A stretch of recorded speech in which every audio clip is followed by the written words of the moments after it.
അങ്ങനെ കാത്തിരുന്ന് ഫൈനലി ആ ദിവസം ഇങ്ങ് എത്തിപ്പോയി. ഇന്ന് ഞങ്ങൾ ബേബിയായിട്ട് നാട്ടിലോട്ട് ട്രാവൽ ചെയ്യുവാണേ. ഇത്രയും നാൾ ഞാൻ നാട്ടിലോട്ട് ട്രാവൽ ചെയ്തിട്ടും ഈ ട്രാവൽ എന്ന് പറയുന്നത് എനിക്ക് ഭയങ്കര സ്പെഷ്യലാണ് കേട്ടോ. നാട്ടിൽ 2 ഫാമിലീസിനും ബേബീനെ കാണാനുള്ള സന്തോഷവും ഞങ്ങൾക്ക് അവർ ബേബീനെ കാണുമ്പോൾ ഉണ്ടാകുന്ന സന്തോഷം ഓർത്തുള്ള സന്തോഷവുമാണ് കേട്ടോ.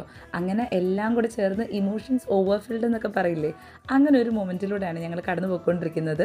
സത്യം പറഞ്ഞാൽ ബേബിയുടെ ഫസ്റ്റ് ട്രാവൽ ആയതുകൊണ്ടും ഇത്രയും കുഞ്ഞായതുകൊണ്ടും ഞാൻ ഭയങ്കര കൺസേൺഡ് ആയിരുന്നേ. ഞാൻ ബേബി ഇയർ ഡിഫൻഡറും പിന്നെ കുറേ ടോയ്സും അങ്ങനെയൊക്കെ മേടിച്ചിട്ടുണ്ടായിരുന്നു.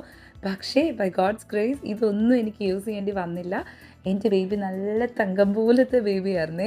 ഞങ്ങളുടെ അപ്പുറത്തും ഇപ്പുറത്തും ഒക്കെ ബേബീസ് ഉണ്ടായിരുന്നു. അവർ വൻ കരച്ചില്ല, ഇങ്ങനെ തകൃതിയായിട്ട് കരയുന്നുണ്ടായിരുന്നു. പക്ഷേ എൻ്റെ ബേബി നല്ല അടിപൊളിയായിട്ട് നല്ല എൻജോയ് ചെയ്താണ് അവളുടെ ഫസ്റ്റ് ഫ്ലൈറ്റ് ഇരുന്നത്. ബേബീനെ കാണുമ്പോഴുള്ള വീട്ടുകാരുടെ റിയാക്ഷൻസ് ഞാൻ വേറൊരു വീഡിയോയിൽ ചെയ്യാം, കാരണം ഈ വീഡിയോയിൽ അതിനുള്ള സ്ഥലമില്ല. അപ്പോൾ അങ്ങനെ ഫൈനലി ഞങ്ങൾ കൊച്ചിയിലെത്തി. എത്ര ഉള്ളൂ. Bye bye, see U.